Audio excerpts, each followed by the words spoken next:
How you doing? Meteorologist Paul Deanno with a deeper dive into the heat that's coming this week. For some of you, temperatures might move 2 or 3 degrees. Not a big deal.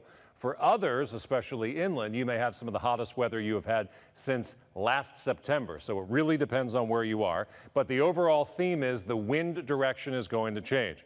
The sun is strong any day here in Southern California in the summertime. But notice Monday afternoon, the wind is still coming out of the south. It is still an onshore breeze. The ocean's running about 67 degrees. So the air coming from the ocean is rather chilly. It's like a really large air conditioner cooling your temperatures down. Now let's roll through the week and notice how the winds change. Tuesday, they begin to veer. Wednesday and Thursday, now the wind is coming from the opposite direction. It's coming from the north. It's coming from our deserts. It's coming from the mountains. Most importantly, it is not coming from the ocean, and that means we will get hot, especially inland. So the winds are changing coming up this week, but it's not for everyone.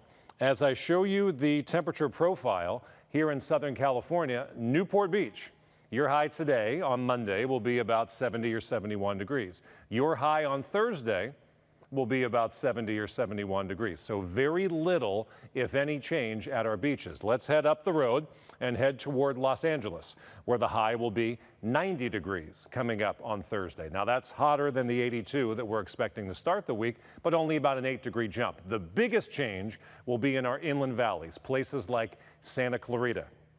You were in the 80s and 90s over the weekend. We started the week in the mid-90s. You're going to be up to a high of 104 degrees coming up on Thursday, making that temperature spread that we can expect every day in the summertime. Beaches will be cooler than our inland deserts. Well, guess what? That temperature spread may be upwards of 35 or even 40 degrees by the end of this week, because we're going to warm up, but most of the warming will be inland. Now over to our next weather graphics, where this is Ontario now, so the Inland Empire. On the 10th of May, you hit 103 degrees. Our forecast as of this taping is calling for a high of 102 on Thursday. So the second hottest day of the year is coming up this week. But the reason why we've issued a next weather alert for Wednesday, Thursday, and Friday is not that it's a one-day deal. It's a 3-day deal. It's 3 straight days with hot afternoons and 3 straight nights with really warm nights. The air conditioner might be on 24 hours a day or close to it. So the Inland Empire, inland valleys, and our inland deserts are under a next weather alert for 3 days starting Wednesday. Breaking down some details for you. The next weather alert for our inland heat. It's the first heat wave of the summer, 3 straight days with temperatures upward of 107 in some of our inland deserts. Daytime highs and the overnight lows will be well above average. So things you can do: don't stop going outside. Just be smart about it. Stay hydrated, take more breaks than you typically do, and check on your family, check on your neighbors, and make sure the pets don't spend too much time outside. They can't handle the heat just as much as we can.